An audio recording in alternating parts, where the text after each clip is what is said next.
欢迎大家关注我们的微信公众号"白问"，每天一个有趣有料的科技小视频。有什么数码科技方面的问题，也可以直接在后台向我提问，下期就让你上电视。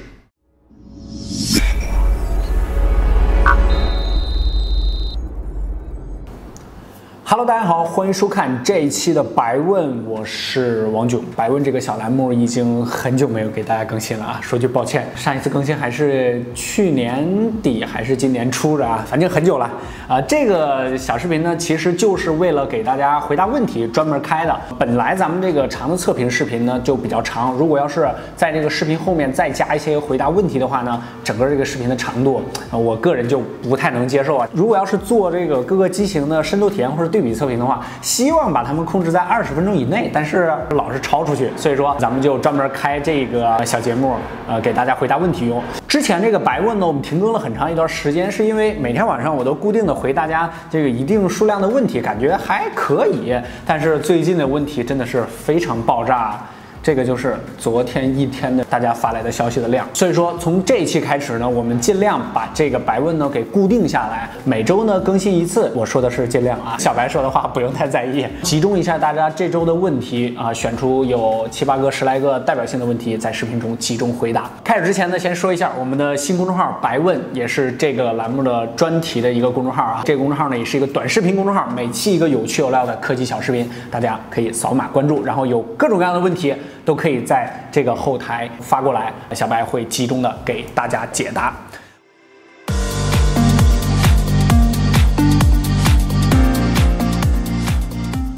OK， 最近呢，我们是基本上完成了所有主流的这些热门机型的测评视频，对比呢也做了2个了，各种各样的热点问题也比较多，我们选出来了一批，赶紧开始。第一个问题是来自微博的这个网友啊，叫向南真帅。小白哥哥，我想问一下，现在的安卓机需不需要手机管家？需不需要 root？ 1+5的充电有那么快吗？最后的几%，会不会自动优化？你最后说的这个会不会自动优化，意思应该说的就是虚标。然后在21那期视频中呢，我们已经跟大家说了啊，这个无论是 Work 闪充还是一加这边的叫大闪充啊，其实它充到100%之后呢，最后都是有1瓦或者是1点几瓦的这个涓流充电的，就是即便显示成100%的，但是其实它并没有充满啊，要大概过6分钟不到10分钟的这个样子。然后需不需要手机管家？目前的这些主流的国产的旗舰或者说终端机呢，相对来说这个系统呢都比较完善了。系统管家的话，我个人觉得是没有什么必要的。需不需要 root？ 我觉得也不太需要了，因为 root 的话，无非也就是想装一些免费的游戏或者是怎么样。但是现在我感觉意义好像不大吧。现在大家也都能找到，而且支持正版付费。这是一个非常好的习惯，希望大家支持正版，支持原创。1+5充电有那么快吗？确实，这个 OPPO 的R11还有这个1+5，它们都是 Work 闪充的技术嘛，在目前的国产机中，充电速度还都是非常快的。好，来看下一个问题，是来自微信公众号后台的网友叫。是吧？一个英文单词。然后小白啊，你说如果安卓旗舰机上了4000，你建议是入手呢，还是加点钱入手 iPhone？ 这个是一个大家长期关注的一个问题啊，就是基本上算是不差钱了啊。这个到底是选安卓的旗舰还是选 iPhone？4000块钱的话，我建议大家购入的是 iPhone。5000块钱咱们就另说啊，这说的就是4000块钱这个档位，因为在4000块钱这个档位呢，大家无非选择的就是国产的P10P， 这个就是华为的旗舰，安卓旗舰，要么就是港版的三星的S8的旗舰。说实话，什么港版啊、亚太版啊这些，我真的是不太推荐。如果要是非要不买国行版的话，港版是我的第一选择。4000块钱档位的话，我还是建议入手同价位的 iPhone， 比如说6S Plus。iPhone 7的话就不如6S Plus。好，来看下一个问题，是来自 B 站的网友栗子安。小白你好，我想给我爸买个手机，1500元左右，2000块钱封顶。他老人家比较在乎屏幕、续航、拍照，有什么好的推荐吗？可以买类似 V8 这样上一代的旗舰吗？还是买类似坚果 Pro 这样的？我个人是建议买上一代的旗舰，因为家长啊，就是爸爸妈妈那一年代的人呢，他们可能对这个新功能啊，或者说新的性能啊，并不是那么的在意，他们觉得这手机稳定一些、好用就行了。上一代的旗舰呢，调教上肯定比今年的的这个终端机或者是入门机呢要好上不少。如果要是购买 V8 的话呢，我相对来说1500块钱左右，2000块钱封顶的话，更推荐小米5或者是小米5S。小米5的话，现在某宝的价格呢就在1500块钱左右，不是这个行货啊。然后如果要是买小米5S 的话呢，在1700块钱左右，这是我的推荐。OK， 下一个是来自优酷的网友光 GMSHZ， 然后能不能做一个中期测评？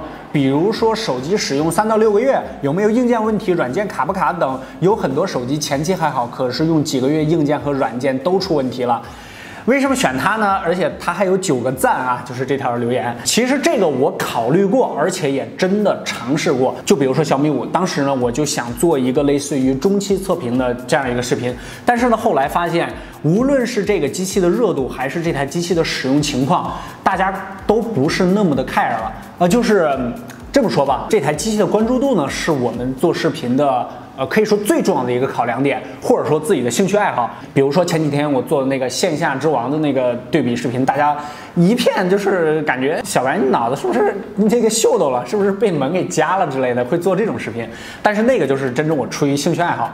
然后还有就是热度，你说的这个中期视频呢，真的到那个时候，比如说半年的话，这个关注度呢是非常少的，而且最主要的一点。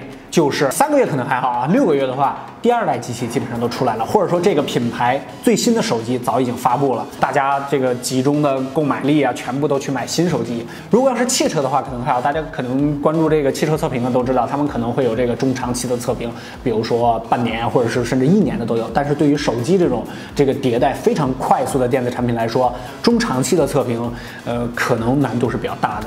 好了，来看下一个问题是来自。B 站的网友叫 A 浅墨，还是个女头像啊？好吧，我就当你是女粉丝了啊。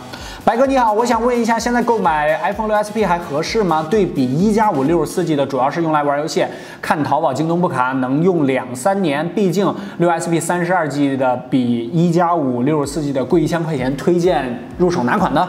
这2台手机的话。这个 iPhone 6SP 和1+5，你还要用个2-3年。首先，我先不说你这台机器真能用个2-3年啊，我相信你绝对用不到2-3年的，基本上1年你自己就想换了。我个人推荐的话还是1+5。为什么这么说？因为首先 6SP 内存太小了，32G。现在的软件大家应该都知道啊，不是说咱们这个大型游戏，就说你平时拍个照片啊，再安装一些日常的软件啊。我那个微信好像是10个G 吧，就我的微信。10个G， 这32G 的来说确实是比较小了。6SP 呢，毕竟是前年的机器了，所以说我个人还是比较推荐1+5啊。1+5在今年来说性能是非常不错，调教的是比较激进，而且又是今年的新机，64G 内存也比较大，综合推荐1+5。好，来看下一个问题，是来自优酷的网友30828382。小白有那么多手机用得了吗？不用浪费了吗？便宜出吗？这个问题也是非常非常多。基本上过一段时间就要回答一下大家这个问题，因为过一段时间就来了很多新的小伙伴，老的小伙伴应该都知道啊，这个我们的微信公众号就关注我们的微信公众号就可以了。然后我们会在微信公众号把这个我们之前做的。就是用过的这些手机，或者说后期对比都已经做完了的这些手机，全部都出去，然后价格呢还是比较良心的啊，因为这些手机都非常非常新。刚刚我们把壳都揭掉了，就是平时这些手机不上镜的时候，我们都是要带着壳的，因为老是需要拍嘛，特别忌讳它有这种划痕，但是也难免可能会有一些小的瑕疵，但是我们都会标出来，非常实打实的告诉大家每款机器是怎么样的。在微信公众号里边会把这些机器全部都列出来多少钱，然后你联系我就卖给你。我们是一个这样一个巡回吧，这样一个轮回。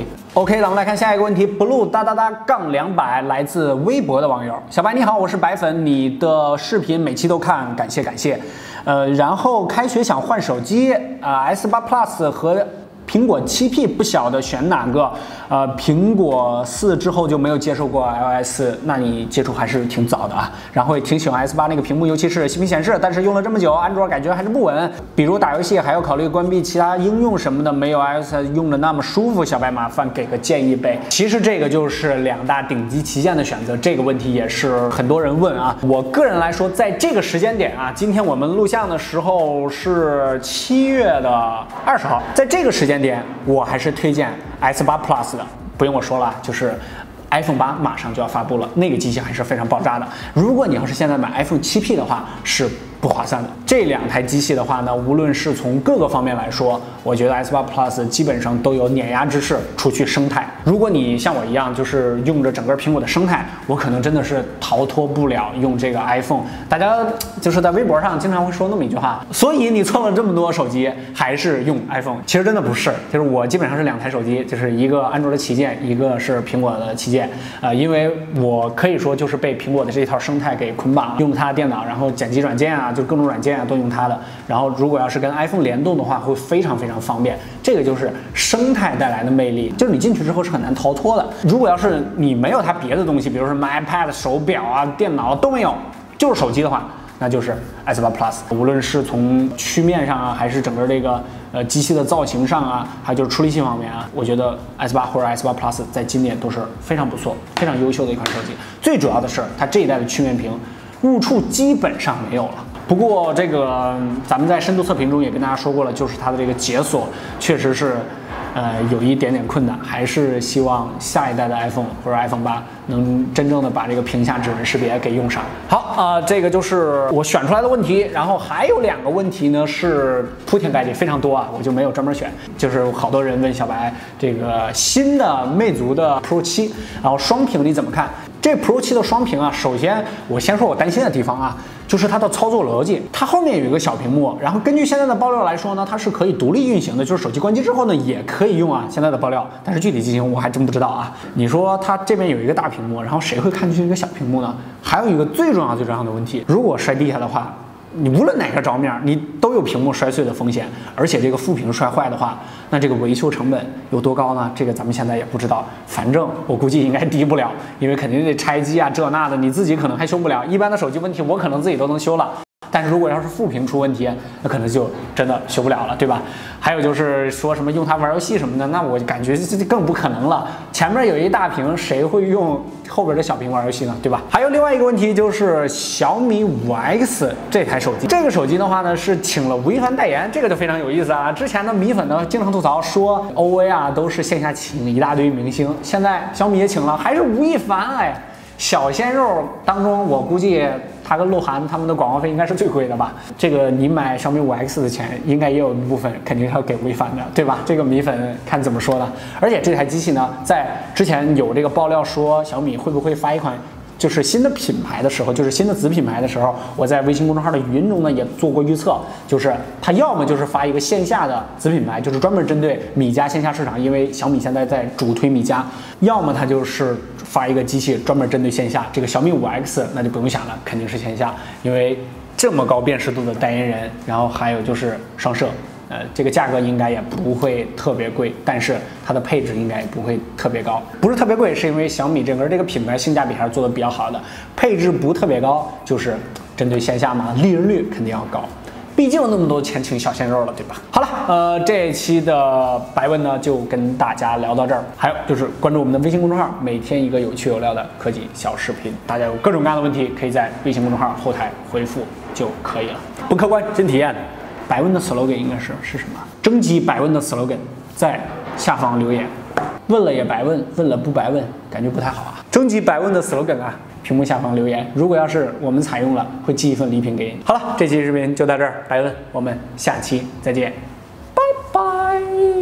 哎，等会儿，既然是这么长时间的回归的一期视频，我们就来抽个奖吧。我感觉最近抽奖真的是非常非常多啊。我去找个奖品啊。咚咚咚咚咚咚咚。这期的奖品就是一个，还是上次那个自己创业那个小伙伴送我们的一个移动电源，这个我就不拆了啊，它是一个很大的放在桌面上的移动电源。就比如说你这个桌子是没有电源，或者电源接过来比较远的，可以放在桌子上，就像那种外置的移动硬盘一样，这是一个外置的一个电源，这个容量好像是多少毫安时的，反正是一个移动电源，非常好看，特别萌的一个移动电源。这期的礼品就送这个，在我们的白问微信公众号回复白问2个字就可以了，够简单吧？下期视频抽出。好了，下期白问再见，拜拜。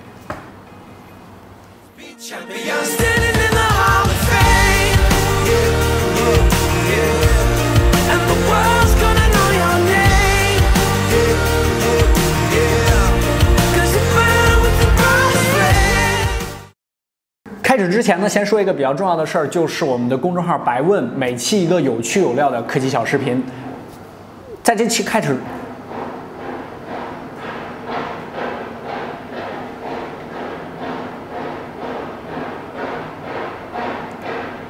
我老怕我说着说着嘟嘟嘟嘟嘟就开始。我们正在录像的时候，这个外面正在修路，就嘟嘟嘟嘟嘟嘟嘟嘟嘟嘟嘟嘟嘟嘟。